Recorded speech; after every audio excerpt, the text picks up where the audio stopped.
Reinado do Dragão. As guerras do rei Aegon I.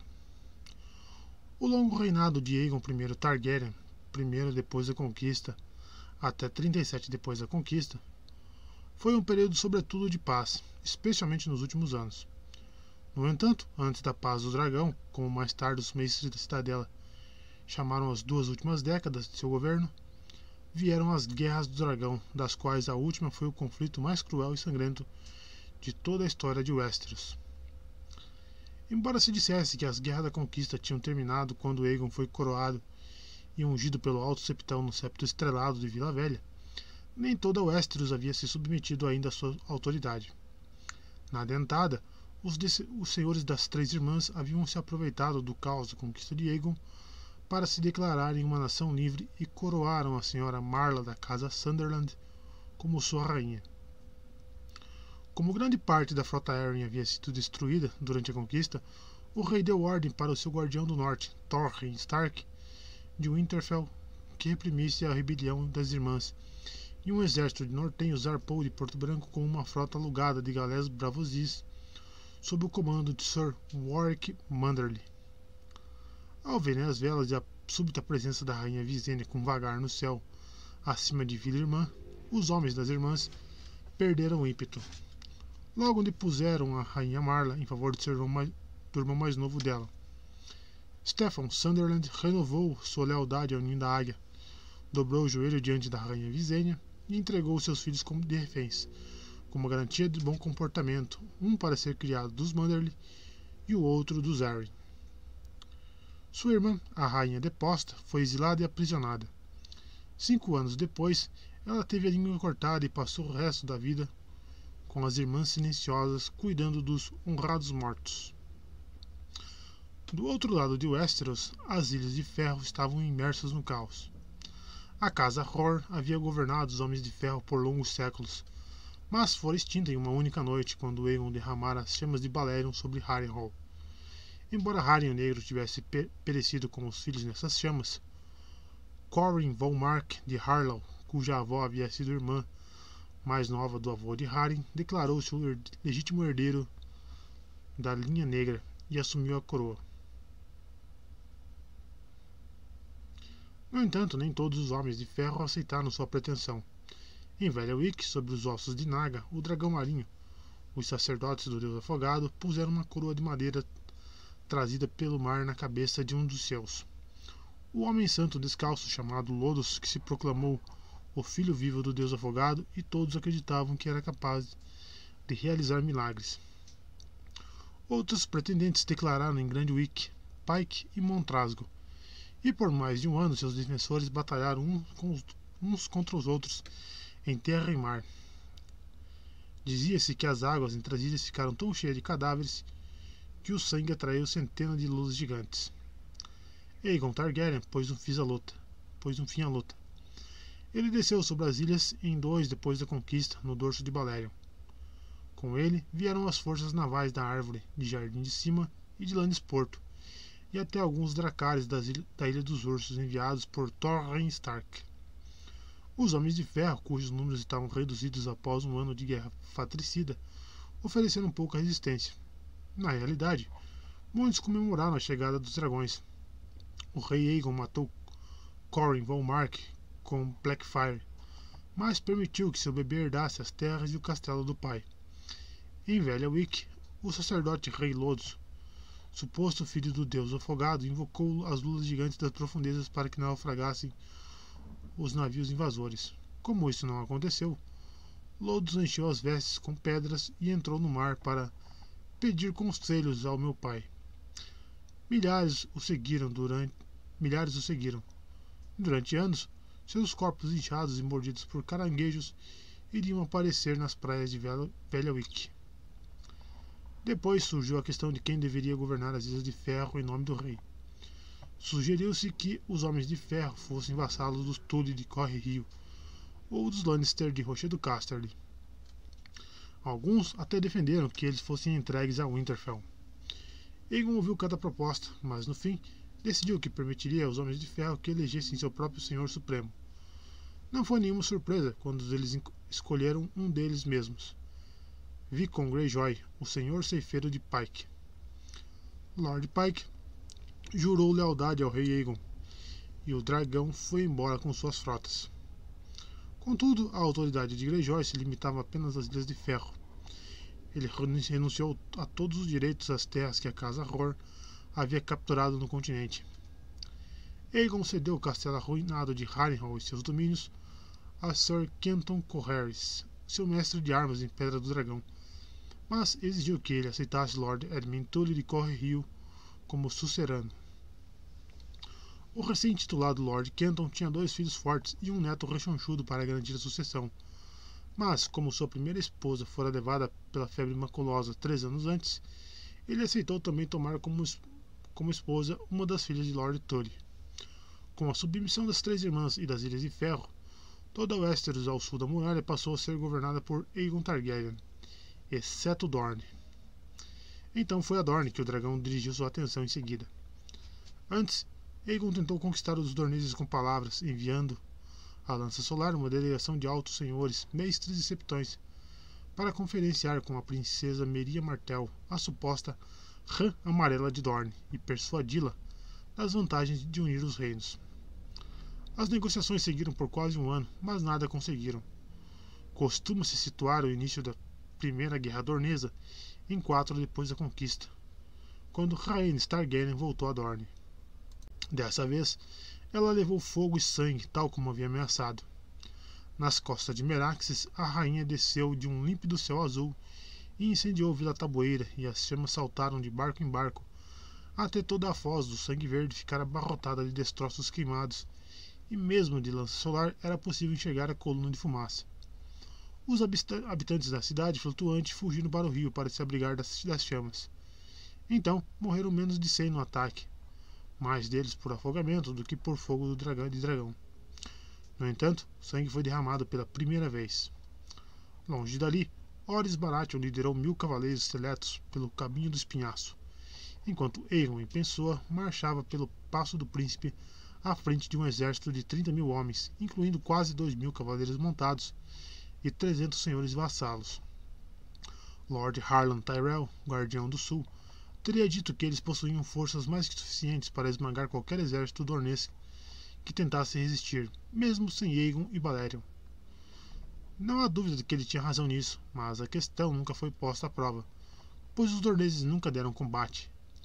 Eles apenas recuaram adiante das hostes do rei Aegon, incendiando as plantações nos campos e envenenando todos os poços.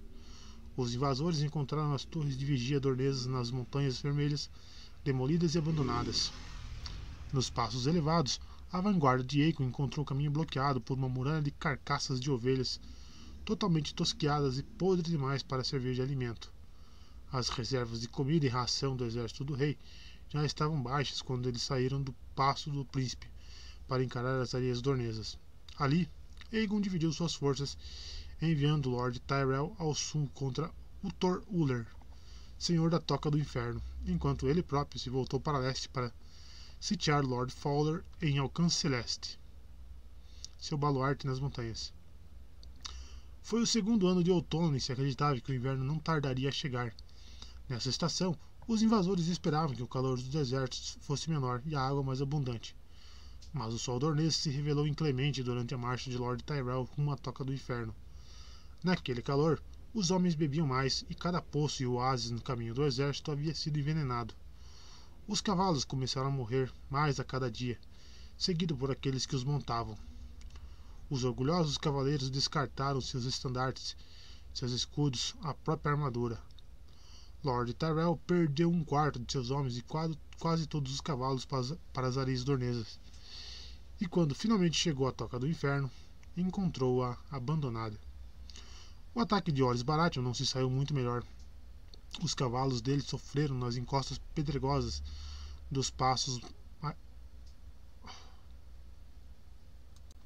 estreitos e sinuosos, mas muito empacaram de vez quando alcançaram as partes mais íngremes da estrada, onde os dorneses haviam entalhado degraus nas montanhas. Pedregulhos caíram sobre os cavaleiros da mão, obra de defensores que os homens da tempestade nunca viram. No ponte onde o caminho do espinhaço cruzava o rio Will, Arqueiros dorneses apareceram de repente enquanto a coluna atravessava uma ponte e choveram milhares de flechas. Quando Lord Orys deu ordem para que seus homens recuassem, uma enorme avalanche bloqueou a retirada deles. Sem meios de seguir adiante ou recuar, os homens da tempestade foram aniquilados feito porcos em um curral. Horus Baratheon foi poupado junto com mais de uma dúzia de senhores que poderiam valer um resgate, mas eles foram capturados por Will, o brutal senhor das montanhas conhecido como Amante de Viúvas. Já o rei Aegon teve mais sucesso.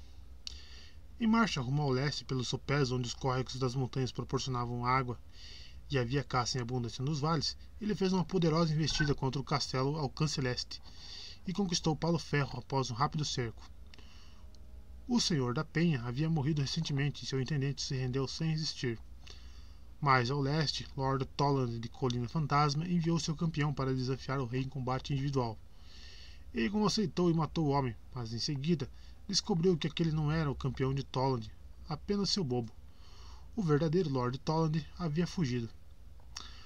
Também fugida estava Meria Martell, a princesa de Dorne, quando o rei Aegon desceu em Lança Solar montando Balerion para encontrar sua irmã Rhaenys.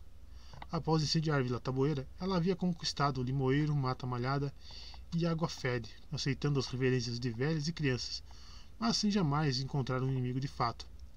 Até mesmo a cidade periférica junto às muralhas de Lança Solar estava parcialmente deserta, e as pessoas que lá ficaram se recusaram a revelar o paradeiro dos senhores dorneses e da princesa. A rã amarela derreteu nas areias, disse a rainha Rhaenys ao rei Aegon. A resposta de Aegon foi uma declaração de vitória. No grande salão de Lança Solar, ele reuniu-se com os dignatários remanescentes e anunciou que Dorne agora fazia parte do reino, que dali por diante eles seriam seus fiéis súditos, que os antigos senhores eram rebeldes e criminosos. Foram oferecidas recompensas pela cabeça deles, especialmente a da rã amarela, a princesa Meria Martell. Lord Jon Rosby foi nomeado castelão de Lança Solar e guardião das areias, e governaria Dorne em nome do rei. Intendentes e castelães foram indicados para todos os outros territórios e castelos que o conquistador havia tomado. Então, o rei Aegon e suas hostes voltaram pelo caminho de onde vieram, ao oeste, pelos sopés e através do Passo do Príncipe. Eles mal haviam chegado a Porto Real quando Dorne irrompeu às suas costas. Lanceiros dorneses apareceram do nada como flores do deserto após uma chuva. Alcance Celeste, Palo Ferro, Penha e Colina Fantasma foram reconquistadas em uma quinzena e as guarnições reais passadas na espada. Os castelães e intendentes de Aegon só tiveram permissão para morrer depois de um longo tormento. Dizia-se que os senhores dorneses apostaram quem conseguiria manter seus prisioneiros vivos por mais tempo, enquanto os desmembravam. Lord Rosby, castelão de Lança Solar e guardião das areias, foi agraciado com um fim mais generoso do que grande parte dos outros. Depois que os dorneses surgiram da cidade periférica para recuperar o castelo, ele teve mãos e pés amarrados, foi arrastado até o topo da Torre da Lança e jogado de uma janela por ninguém menos que a idosa princesa Meria em pessoa. Em pouco tempo, restou apenas Lord Tyrell e seu exército. O rei Aegon deixara Tyrell para trás ao ir embora. A Toca do Inferno, um castelo forte junto ao rio Sulfuroso, era considerada bem localizada para lidar com qualquer revolta. Mas o rio era rico em enxofre e os peixes pescados nele provocaram doenças nos homens de Jardim de Cima. A casa Corgoyle de Arenito nunca se rendera, e os lanceiros de Corgoyle abatiam os grupos de caça e patrulhas de Tyrell sempre que eles avançavam muito para o leste. Quando a notícia da defenestração de Lança Solar chegou à Toca do Inferno, Lord Tyrell reuniu o que restava de suas forças e partiu o deserto adentro.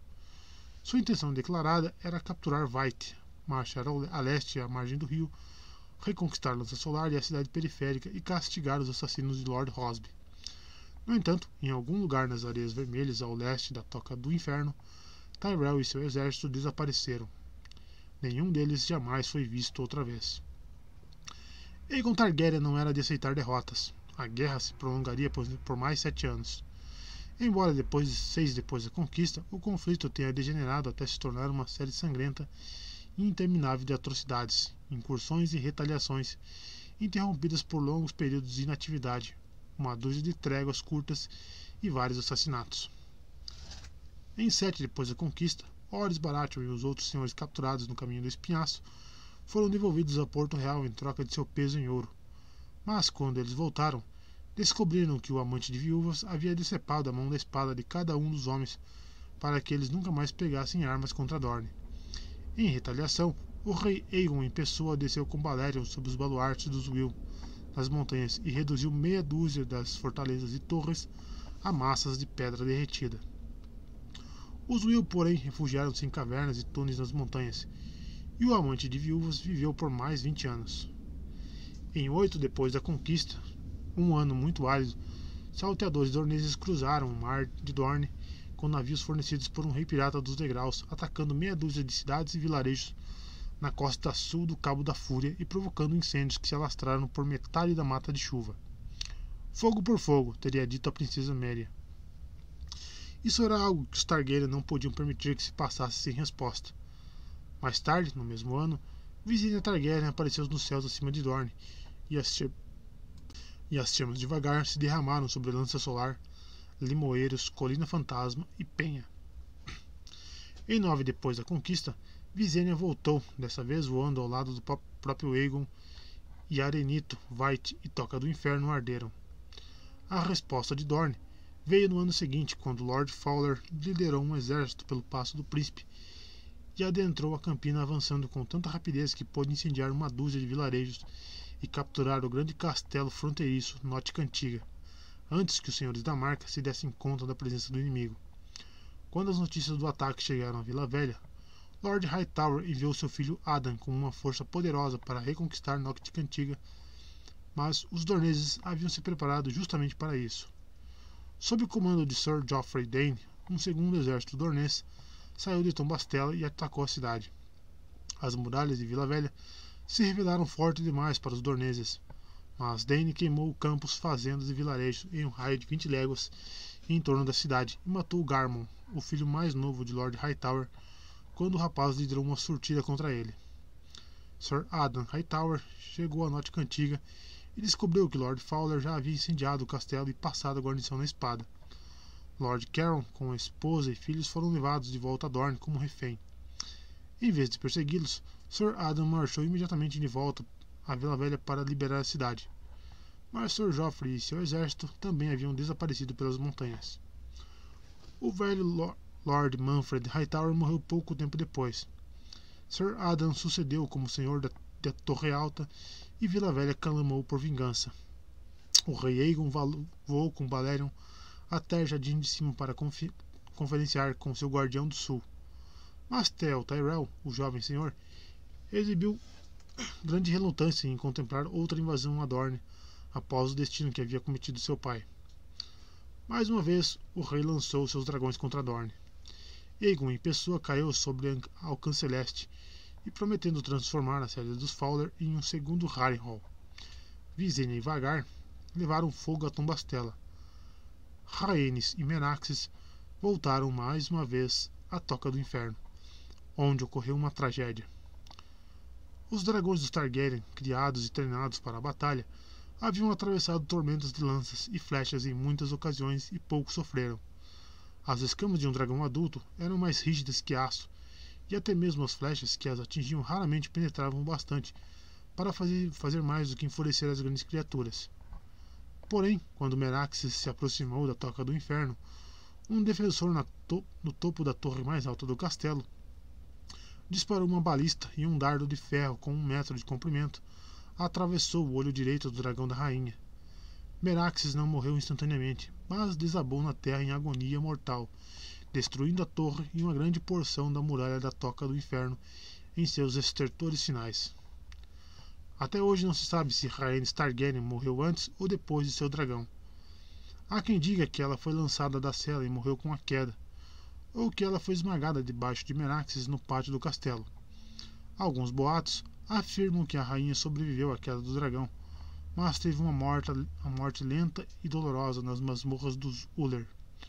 Provavelmente ninguém jamais saberá as circunstâncias verdadeiras de seu fim, mas Rhaenys Targaryen, irmã e esposa do rei Aegon I, pereceu na Toca do Inferno em Dorne, no ano 10 depois da conquista. Os 2 anos seguintes foram os anos da Ira do Dragão. Todos os castelos de Dorne arderam repetidamente a cada retorno de Balerion em Vagar. Algumas porções das areias em torno da Toca do Inferno foram transformadas em vidro. Tamanho era o calor do sopro flamejante de Balerion. Os senhores dorneses foram obrigados a se esconder, mas nem isso lhes garantiu a segurança. Lord Fowler, Lord White, a senhora Toland e 4 senhores da Toca do Inferno foram assassinados um após o outro, pois o Trono de Ferro havia oferecido uma fortuna em ouro pela cabeça de qualquer senhor dornês. No entanto, só 2 dos assassinos viveram para receber a recompensa, e os dorneses lançaram suas represálias pagando sangue com sangue. Lord Conington, de Poleira do Grifo, foi morto durante uma caçada. Lord Mertins, de Mata-Bruma, envenenado junto com todo mundo em sua residência por um barril de vinho dornês. E Lord Fell, sufocado em um bordel de Porto Real. E os próprios Targaryen tampouco foram ignorados. O rei sofreu 3 atentados, e em 2 dessas ocasiões ele teria morrido se não fossem seus guardas. A rainha Visenya foi atacada numa noite em Porto Real. 2 de seus acompanhantes foram mortos antes que a própria Visenya batesse o último agressor, com a Irmã Sombria. O ato mais infame dessa guerra sangrenta ocorreu em 12 depois da conquista, quando Will de Will, o amante de viúvas, chegou de surpresa para o casamento de Sir John Catherine, herdeiro de Fulton, com Alice Oakhart, filha do senhor de Carvalho Velho. Após entrar por uma poterna que fora aberta por um criado traidor, os atacantes de Will mataram o Lord Oakhart e a maioria dos convidados, e então obrigaram a noiva a olhar enquanto castravam seu marido. Depois, eles se revezaram para estuprar a senhora Alice e suas aias, e por fim, venderam-nas a um traficante de escravos miriano. Àquela altura, Dorne já era um deserto fumegante afligido por fome, pragas e pestilência. Uma terra devastada, diziam os mercadores das cidades livres. Contudo, a Casa Martell permanecia insubmissa, imbatível e inquebrável, como rezava seu lema. Um cavaleiro dornês levado diante da rainha Visenya como prisioneiro insistiu que Miriam Martell preferia ver seu povo morrer a se tornar escravo da casa Targaryen. Visenya respondeu que ela e seu irmão atenderiam com prazer ao desejo da princesa. Idade e doença finalmente realizaram o que dragões e exércitos não conseguiram. Em 13 depois da conquista, Miriam Martell, a rã amarela de Dorne, morreu na cama. Enquanto insistiam seus inimigos, mantinha relações íntimas com um cavalo. Seu filho Nimor sucedeu-a como senhor de Lança Solar e príncipe de Dorne. Com 60 anos já de saúde frágil, o novo príncipe dornês não tinha disposição para mais massacres. Ele começou o reinado enviando uma delegação a Porto Real para devolver o crânio do dragão Meraxes e oferecer ao rei Aegon condições para a paz. Sua própria herdeira, sua filha Délia, liderou a comitiva. As propostas de paz do príncipe Nimor enfrentaram forte resistência em Porto Real. A rainha Visenya se opunha ferrenhamente. Nada de paz sem submissão, declarou ela, e seus amigos no conselho do rei ecoaram suas palavras. Orys Baratheon, que em seus anos finais se tornara um velho encurvado e amargo, defendeu que a princesa Délia fosse devolvida ao pai sem uma das mãos. Lord Oakhart enviou um corvo com a sugestão de que a menina dornesa fosse oferecida no bordel mais imundo de Porto Real até que todos os mendigos da cidade tenham podido se saciar com ela. Aegon Targaryen rejeitou todas essas propostas. A princesa Délia viera na condição de emissária sob a bandeira de paz, e ele jurou que ela não sofreria mal algum sob seu teto. O rei estava cansado de guerra. Todos concordavam, mas conceder a paz aos dorneses sem submissão seria equivalente a dizer que Rhaenys, sua amada irmã, havia morrido em vão, que todo o sangue, todas as mortes de nada serviram. Os senhores em seu pequeno conselho o alertaram ainda que uma paz poderia ser vista como sinal de fraqueza e talvez incentivasse novas rebeliões, que então precisariam ser reprimidas. Aegon sabia que a Campina, as Terras da Tempestade e a Marca haviam sofrido terrivelmente durante o conflito e não perdoariam nem esqueceriam. Até em Porto Real, o rei não se atrevia a permitir que os dorneses saíssem do forte de Aegon sem uma potente escolta, por receio que o povo da cidade os despedaçasse. Por todos esses motivos, afirmou o grande mestre Luca mais tarde, o rei estava prestes a recusar as propostas de Dorne e continuar com a guerra. Foi nesse momento que a princesa Déria entregou ao rei uma carta selada de seu pai. Apenas para seus olhos, sua graça. O rei Aegon leu as palavras de Nimor diante de toda a corte, impassível e calado, sentado no trono de ferro. Depois, quando se levantou, dizem que pingava sangue de sua mão. Ele queimou a carta e nunca mais falou dela. Mas naquela noite, montou em Balerion e voou sobre as águas da torrente da Água Negra até a montanha fumegante de Pedra do Dragão. Quando voltou na manhã seguinte, Aegon Targaryen aceitou os termos oferecidos por Nimor. Pouco depois, assinou um tratado de paz eterna com Dorne. Até hoje ninguém sabe dizer com certeza o que havia na carta de Déria. Há quem diga que era um simples apelo de um pai para o outro, palavras sinceras que comoveram o coração do rei Aegon. Outros insistem que era uma lista de todos os senhores e cavaleiros nobres que haviam perdido a vida durante a guerra. Certos septões chegaram até a sugerir que a missiva estava enfeitiçada, que a rã amarela escrevera antes de morrer com um frasco de sangue da própria rainha Rhaenys para que o rei fosse incapaz de resistir à maligna magia. O grande mestre Clegg, que foi a Porto Real 20 anos depois, concluiu que Dorne já não tinha mais forças para lutar. Movido pelo desespero, sugeriu Clegg, o príncipe Nimor talvez tenha ameaçado, caso a paz fosse rejeitada, contratar os homens sem rosto de bravos para matar o filho e herdeiro do rei Aegon com a rainha Rhaenys, o pequeno Aenys na época com apenas 6 anos. Talvez fosse isso, mas ninguém jamais saberá de fato. E assim se encerrou a primeira guerra dornesa, 4 até 13 depois da conquista. A rã amarela realizara o que Harren o Negro, os dois reis, e Torrhen Stark não conseguiram. Ela derrotara Aegon Targaryen e seus dragões. Contudo, ao norte das Montanhas Vermelhas, suas táticas lhe renderam apenas escárnio. Entre os senhores e os cavaleiros nos reinos de Aegon, coragem dornesa se tornou um termo debochado para covardia. A rã pula para dentro da toca quando ameaçada, registrou uma escriba. Outro disse: Merya lutou como uma mulher, com mentiras, trapaças e bruxarias. A vitória dornesa, se é que isso pode ser chamada de vitória, foi vista como desonra e os sobreviventes do conflito e os filhos e irmãos dos que haviam perecido prometeram uns aos outros que ainda chegaria o dia do acerto de contas. A vingança deles precisaria esperar outra geração e a ascensão de um rei mais jovem e sanguinário. Embora Aegon Conquistador viesse a ocupar o Trono de Ferro por mais 24 anos, o conflito dornês foi a sua última guerra.